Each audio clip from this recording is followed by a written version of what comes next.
और सीधे आपको कानपुर लेकर चलते हैं, जहां पर मुख्यमंत्री योगी बिठूर महोत्सव में शामिल हो रहे हैं। मान्य श्री विनय सहस्त्रबुद्धे जी, छत्रपति शिवाजी महाराज की स्मृति में रायगढ़ स्मारक समिति के सचिव श्री सुधीर थोराट जी, उत्तर प्रदेश सरकार के मंत्रीगण श्रीमती प्रतिभा शुक्ला जी, सहजीत पाल जी, माननीय सांसद श्री रमेश अवस्थी जी, इस कार्यक्रम के संयोजक स्थानीय विधायक श्री अभिजीत सिंह सांगा जी, जिला पंचायत अध्यक्ष श्रीमती स्वप्निल वरुण जी, विधान परिषद सदस्य श्री अरुण पाठक जी,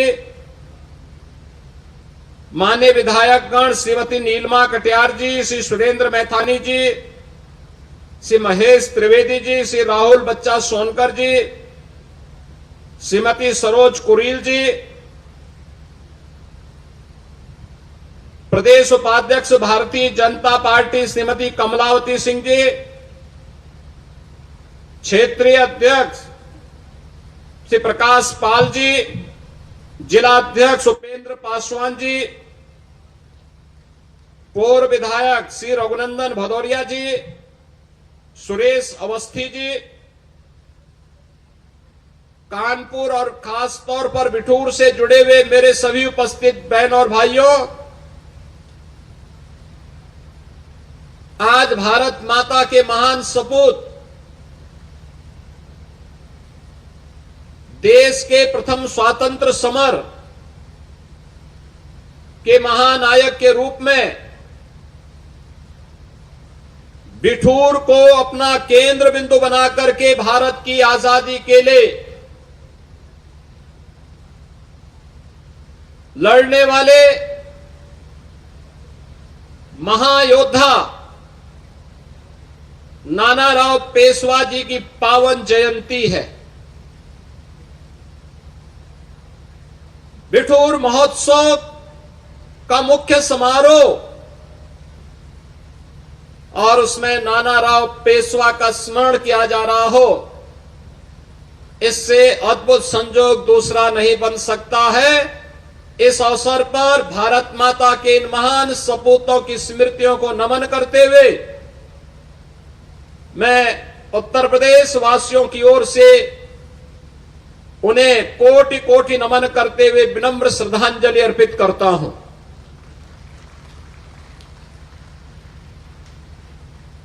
हम सब जानते हैं बिठूर प्राचीन काल से ही भारत की आध्यात्मिक धरोहर की प्रतीक रही है। कहते हैं ब्रह्मा जी ने इस सृष्टि की रचना के लिए अपनी तप के लिए जिस भूमि का चयन किया था वही बिठूर है। महर्षि वाल्मीकि का आश्रम, कहते हैं लव और कुश, इन दोनों का लालन पालन महर्षि वाल्मीकि के सानिध्य में इसी क्षेत्र में हुआ था। और यही नहीं, हम आज भी आसमान की तरफ देखते हैं, ब्रह्म मुहूर्त में उत्तर दिशा में जो एक चमकीला तारा होता है उसका नाम ध्रुव है, लेकिन ध्रुव टीला आपके बिठूर में मौजूद है। इसकी भौगोलिक और प्राकृतिक छटा मां गंगा के सानिध्य में बसी हुई है। बिठूर नगरी कानपुर की तो आत्मा है, एक पहचान देती है अपनी आध्यात्मिक और प्राकृतिक बनावट के नाते, भौगोलिक बनावट के नाते। भारत की आध्यात्मिक ऊर्जा से उत्प्रोत होकर के भारत की स्वाधीनता की लौ को जलाने का केंद्र बिंदु बने। इसीलिए नानाजी राव पेशवा ने इसी धरती को केंद्र बना करके 1857 की व्यूह रचना की थी। यही वो भूमि है जहां पर महारानी लक्ष्मीबाई का बचपन बीता था। उन्होंने घुड़सवारी सीखी थी, तीरंदाजी सीखी थी, युद्ध कला के नए नए गुण सीखे थे। यही वह भूमि है जो देश के अंदर क्रांतिकारियों के लिए एक नई प्रेरणा स्थली बनी थी। और कौन ऐसा भारतीय होगा बिठूर के नाम पर, छत्रपति शिवाजी महाराज के नाम पर, नानाराव पेशवा जी के नाम पर, महारानी लक्ष्मीबाई के नाम पर और तात्या टोपे के नाम पर उसके स्वयं की धमनियों में राष्ट्रभक्ति के रक्त का संचार न हो पाता हो। हर भारतीय गौरव के साथ इन महापुरुषों का स्मरण करता है और याद करना, इन महापुरुषों, इन महानायक और इन महायोद्धाओं का ही रणनीति राष्ट्रभक्ति और शौर्य पराक्रम का प्रतीक था कि 1857 में महारानी लक्ष्मीबाई ने इसी बिठूर में रह करके बचपन में जो युद्ध कला के गुण सीखे थे, 1857 में अंग्रेज झांसी पे कब्जा नहीं कर पाए थे। धोखे से 1858 में उन्होंने महारानी लक्ष्मीबाई से धोखे से हमला करके उन्होंने झांसी में महारानी लक्ष्मीबाई से युद्ध किया था। 1857 में अंग्रेज बुरी तरह परास्त हुए थे और उस समय अंग्रेजों ने बड़ी चालाकी के साथ, बड़ी धूर्ततापूर्ण तरीके से जो छल महारानी लक्ष्मीबाई के साथ किया था, अगर समय रहते इस छल के बारे में थोड़ी भी भनक लग गई होती, तब तक तात्या टोपे के नेतृत्व में नाना राव पेशवा की सेना वहां पहुंच चुकी होती। अंग्रेजों का कचमूर ये लोग झांसी में ही निकाल दिए होते। 1857 में फिर महारानी लक्ष्मीबाई झांसी को पूरी तरह सुरक्षित करने में सफल हो गई होती। लेकिन आज भी अपने शौर्य पराक्रम के लिए न केवल बिठूर जानी जा रही है, बल्कि झांसी की रानी लक्ष्मीबाई हरेक के लिए प्रेरणा बन गई। और आज बिठूर महोत्सव में हम स्मरण कर रहे हैं इन महान योद्धाओं को। और आज का दिन इसलिए भी महत्वपूर्ण है कि आज भारत माता के 3 अमर बलिदानियों, 3 महान क्रांतिकारियों, सरदार भगत सिंह, सुखदेव और राजगुरु का भी बलिदान दिवस है। देश की आजादी के लिए हंसते हंसते फांसी के फंदे पर चूमने वाले ये महान क्रांतिकारी आज भी भारत के युवाओं के लिए एक नई प्रेरणा है। राष्ट्रभक्ति से उत्प्रोत थे। जीवन का एक ही लक्ष्य था, हर हाल में अपने देश को गुलामी की बेड़ियों से मुक्त करना। आज का दिवस इन तीनों महान क्रांतिकारियों का बलिदान दिवस भी है। और 1942 के अंग्रेजों भारत छोड़ो इस महाअभियान को पूरी मजबूती के साथ आगे बढ़ाने वाले डॉक्टर राम मनोहर लोहिया जी की भी आज पावन जयंती है। मैं इस अवसर पर भगत सिंह, सुखदेव और राजगुरु की स्मृतियों को भी नमन करते हुए विनम्र श्रद्धांजलि देता हूं और डॉक्टर राम मनोहर लोहिया की पावन जयंती पर भी उन्हें विनम्र श्रद्धांजलि अर्पित करते हुए जो उन्होंने स्वतंत्र भारत में भारत के लिए किस प्रकार की व्यवस्था उपादेय हो सकती है, इसके लिए जो कार्य किया था, जो संघर्ष किया था, आज कैसे नया भारत उन मार्गों का अनुसरण करते हुए आगे बढ़ रहा है, इसकी एक झलक आपने पिछले दिनों देखा होगा। मैं कानपुर वासियों को धन्यवाद देता हूं, बिठूर वासियों को भी धन्यवाद देता हूं कि प्रयागराज में महाकुंभ का आयोजन पौष पूर्णिमा 13 जनवरी से 26 फरवरी महाशिवरात्रि तक संपन्न हुआ। बड़ा भव्य और दिव्य आयोजन था। इस भव्य और दिव्य आयोजन के साथ हम सबको जुड़ने का अवसर प्राप्त हुआ था, लेकिन देश और दुनिया के 66 करोड़ से अधिक श्रद्धालु वहां पर आए और ये श्रद्धालु व्यवस्था को लेकर के सरकार की जिम्मेदारी थी। सरकार ने डबल इंजन की सरकार ने आदरणीय प्रधानमंत्री जी के मार्गदर्शन में उस प्रकार की व्यवस्था की थी, लेकिन यह आयोजन तब तक सफलता की नई ऊंचाइयों तक नहीं प्राप्त हो सकता था जब तक, बहनों और भाइयों, जब तक इस आयोजन के लिए अविरल और निर्मल गंगा नहीं होती। अविरल और निर्मल गंगा की परिकल्पना को साकार करने में आपने योगदान दिया है। याद करिए, इसी कानपुर में, सीसामऊ में 2019 के पहले प्रतिदिन 4 करोड़ लीटर सीवर गिरता था गंगा नदी में, लेकिन आज सीसामऊ का सीवर पॉइंट आज वो सेल्फी पॉइंट हो गया है। आज वहां पे एक भी बूंद सीवर नहीं गिरता है। अविरल और निर्मल गंगा के बगैर कुंभ की सफलता पर प्रश्न खड़े हो गए होते,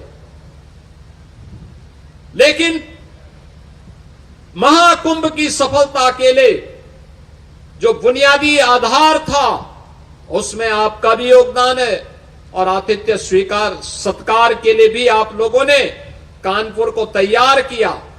इसके लिए भी मैं आपका अभिनंदन करता हूं। आप सभी कानपुर वासियों को हृदय से धन्यवाद देता हूं। बहनों और भाइयों, हम आभारी हैं प्रधानमंत्री मोदी जी के, जिन्होंने नमामि गंगे परियोजना के माध्यम से अविरल और निर्मल गंगा भारतवासियों को पुनः दी है। याद करिए, गंगा एक्शन प्लान 1986 में बनी, लेकिन 2014 तक आते आते मां गंगा पहले से ज्यादा प्रदूषित हो गई थी। प्रदूषण का आलम यह था कि गंगा नदी में जलीय जीव नष्ट हो गए थे। उस समय तमाम प्रश्न खड़े होते थे और आज मैं कह सकता हूं, महाकुंभ की सफलता नमामि गंगे की सफलता को प्रदर्शित करता है। प्रधानमंत्री जी ने 2014 में जो सपना देखा था गंगा मैया के लिए, आज महाकुंभ की सफलता उसके साथ जुड़ करके और नई ऊंचाइयों तक उसे पहुंचाई है। गंगा नदी में अब फिर से जलीय जीव दिखाई देने लग गए हैं।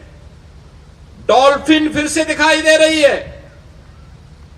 अब अविरल और निर्मल गंगा के दर्शन हमें हो रहे हैं। यह अपनी विरासत के प्रति हमारे अंतःकरण को प्रस्तुत करता है। अगर विरासत और विकास की जिसने भारत की परिकल्पना को मोदी जी ने हम सबको दिया है, आज उसका साकार स्वरूप हम सबको हर एक स्तर पर देखने को मिल रहा है। यह वही स्वरूप है जो नए भारत के रूप में हम सबको आगे बढ़ने के लिए प्रेरित कर रहा है। और बिठूर महोत्सव उसी श्रृंखला का एक महत्वपूर्ण कड़ी बनने जा रही है। यहां पर पौराणिक काल से लेकर के और अर्वाचीन काल तक नए भारत के निर्माण की कड़ी को आगे बढ़ाते हुए आज यही कानपुर मां गंगा के सानिध्य में आगे बढ़ रहा है। कभी देश का मैनचेस्टर कहा जाने वाला कानपुर अपने टेक्सटाइल उद्यम के लिए माना जाता था, लेकिन जिन लोगों के मन में भारत और भारतीयता के प्रति नफरत थी, उन्होंने कानपुर को भी, कानपुर की उद्यमिता को भी पूरी तरह नष्ट करके रख दिया। कानपुर के उद्योग बंद कर दिए गए, कानपुर में बेरोजगारी छाने लग गई, अव्यवस्था पैदा हो गई। ये कानपुर ऐसे लगने लग गया जो कभी देश के 4 महानगरों में जिसकी गिनती होती थी, वह कानपुर नगर वीरान जैसा हो गया। वीरानी छा गई, कनेक्टिविटी से वंचित कर दिया गया, मां गंगा को प्रदूषित कर दिया गया, एयरपोर्ट बंद हो गया, उद्योग बंद हो गए, हर जगह लाचारी लाचारी। आप याद करिए, जब कानपुर के साथ ये हो सकता है तो देश के साथ इन लोगों ने क्या नहीं किया होगा, देश के संसाधनों में किस कदर लूट नहीं मचाई होगी। और इसीलिए मैं कहता हूं, बार बार कहता हूं, अंग्रेज चले गए लेकिन अपने मानस उत्तराधिकारियों को, देश को लूटने के लिए उसी प्रकार से छोड़ गए जो दृश्य हम लोगों ने कानपुर के अंदर देखा था। आपने पिछले 10 वर्ष में बदलते हुए कानपुर को देखा है। आज कानपुर में यहां पर औद्योगिक वातावरण बनाने के लिए फिर से डिफेंस मैन्युफैक्चरिंग कॉरिडोर का निर्माण का कार्य हो रहा है। एम्युनिशन मैन्युफैक्चरिंग का काम यहां प्रारंभ हो गया है। यहां पर टेक्सटाइल के नए हब के रूप में विकसित करने के लिए फ्लैटेड फैक्ट्री का निर्माण कार्य युद्ध स्तर पर चल रहा है। अगले 2-3 महीने के अंदर रेडीमेड गारमेंट के एक नए केंद्र के रूप में कानपुर फिर से विकसित होने जा रहा है। यह कानपुर फिर से एयर कनेक्टिविटी के साथ जुड़ चुका है। वंदे भारत ट्रेन की सुविधाएं कानपुर से दिल्ली के बीच, अन्य नगरों के बीच फिर से प्रारंभ हो चुकी है। और रोड कनेक्टिविटी के लिए तो कहना ही क्या है। आउटर रिंग रोड हो या फिर लखनऊ कानपुर के बीच में ग्रीनफील्ड एक्सप्रेसवे का निर्माण, गंगा एक्सप्रेसवे के निर्माण होने के बाद पश्चिमी उत्तर प्रदेश और पूर्वी उत्तर प्रदेश की दूरी को और कम करने में कानपुर से मदद मिलेगी। नए नए इंफ्रास्ट्रक्चर का डेवलपमेंट आज कानपुर के अंदर हम सबको देखने को मिल रहा है। अब ये कानपुर केवल एक बिखरा हुआ नगर नहीं, वीरान नगर नहीं, बल्कि नए भारत का अपनी विरासत और विकास के साथ जुड़ने वाले महानगर के रूप में देखने को मिल रहा है। 2021 में कानपुर की मेट्रो प्रारंभ हो चुकी है। फर्स्ट फेज का काम कंप्लीट हो गया है और अगले कुछ ही महीनों में हम इसके सेकंड फेज को भी लोकार्पण करने जा रहे हैं।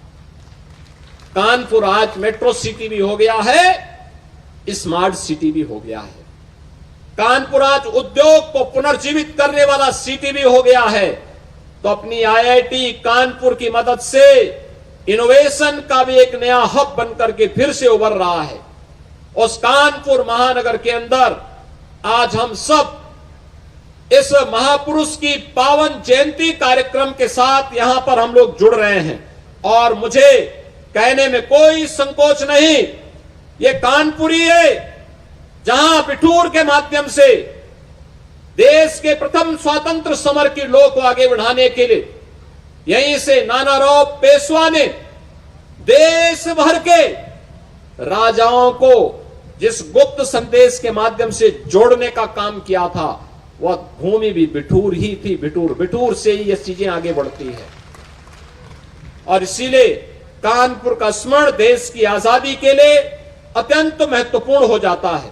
बहनों और भाइयों, आज हम कानपुर के अंदर ढेर सारी विकास की इन योजनाओं को लेकर के चल रहे हैं और मैं इस अवसर पर आप सबको इस बात के लिए आश्वस्त करता हूं। आज भी हम लोगों ने कानपुर के बारे में विधानसभा के अध्यक्ष जी के साथ, यहां के माननीय जनप्रतिनिधियों के साथ मिलकर के एक बृहद योजना को आगे बढ़ाने की कार्रवाई को आगे बढ़ाया है। और जो बात यहां के स्थानीय विधायक कह रहे थे कि यहां पर भी ब्रह्मवर्त कॉरिडोर का निर्माण होना चाहिए, यहां की कनेक्टिविटी के लिए जो भी गैप बचे हुए उनको हम ठीक करें, तो स्वाभाविक रूप से अपेक्षा होनी चाहिए और बिठूर को उसका गौरव प्राप्त होना ही चाहिए।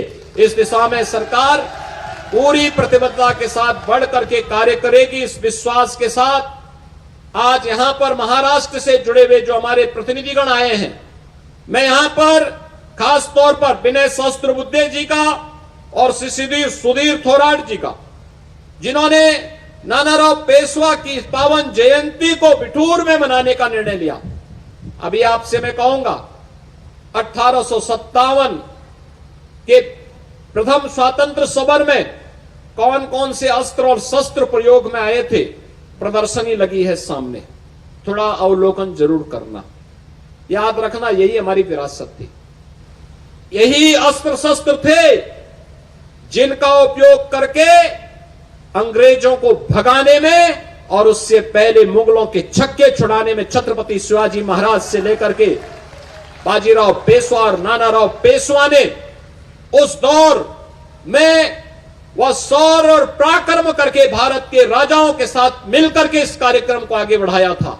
और उन्हें हम देखें, स्मरण करें, नए भारत के बारे में प्रधानमंत्री मोदी जी के अभियान को और मजबूती के साथ आगे बढ़ाने में हम अपना योगदान दें। इस विश्वास के साथ सरकार अपने महापुरुषों का सम्मान करने, उनके गौरव को पूरी प्रतिबद्धता के साथ आगे बढ़ाने के लिए पूरी कृतज्ञता के साथ कार्य कर रही है, कोई संदेह नहीं। और मैं फिर इस बात को कहता हूं कि महापुरुषों का, देश के स्वाधीनता संग्राम सेनानियों का जो सम्मान नहीं कर सकता, उस व्यक्ति के लिए और उस कौम के लिए कोई जगह नहीं हो सकती, उसके लिए कोई जगह नहीं हो सकती। जो लोग आक्रांता थे, जिन लोगों ने भारत की आस्था पर प्रहार किया, जिन लोगों को भारत और भारतीयता से नफरत थी, जो भारत की बहन बेटियों की इज्जत पे हाथ डालते थे, जिन्होंने भारत की सनातन संस्कृति को रौंदने का कार्य किया था, जो आक्रांता बनकर के भारत की आस्था को कुचल रहे थे, वे भारत के लिए कभी आदर्श नहीं हो सकते, भारत के नागरिकों के लिए कभी आदर्श नहीं हो सकते। जो लोग अभी भी इन आक्रांताओं को अपना आदर्श मानते हैं, इन्हें तनिक भी अपने अस्तित्व पर, अपने वजूद पर तनिक भी अगर इन्हें अपने वजूद के लिए थोड़ी भी शर्म महसूस होती हो, तो इनको इंडोनेशिया के राष्ट्रपति के द्वारा रिपब्लिक डे परेड के अवसर पर दिए गए बयान का स्मरण करना चाहिए, जब उन्होंने कहा था,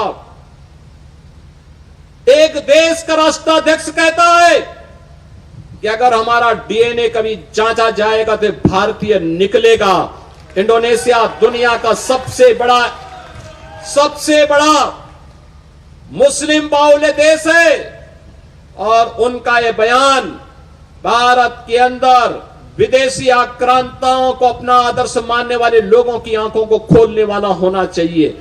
मैं विश्वास करता हूं इस बयान के बाद वे लोग भी छत्रपति शिवाजी महाराज, महाराणा प्रताप, गुरु गोविंद सिंह जी महाराज और भारत के इन महान योद्धाओं के बारे में, महान क्रांतिकारियों के बारे में श्रद्धा का भाव रखेंगे और भारत को एक भारत श्रेष्ठ भारत बनाने में अपना योगदान देंगे। मैं एक बार फिर से बिठूर महोत्सव के लिए शिवजीत सिंह सांगा और उनकी पूरी टीम को हृदय से बधाई देता हूं। आगत अतिथियों का स्वागत करता हूं। नानाराव पेशवा जी को, भगत सिंह, सुखदेव और राजगुरु को, डॉक्टर राम मनोहर लोहिया जी को उनकी स्मृतियों के लिए नमन करते हुए विनम्र श्रद्धांजलि अर्पित करता हूं। धन्यवाद। जय हिंद। तो योगी आदित्यनाथ को आप सुन रहे थे, जो कि कानपुर में संबोधित कर रहे थे। कानपुर आज मेट्रो सिटी हो गया। कानपुर महानगर में विकास हो रहा है। रानी झांसी की रानी सभी के लिए प्रेरणा बनी। आक्रांता कभी आदर्श नहीं हो सकते, ये बात मुख्यमंत्री योगी आदित्यनाथ ने अपने संबोधन में कही।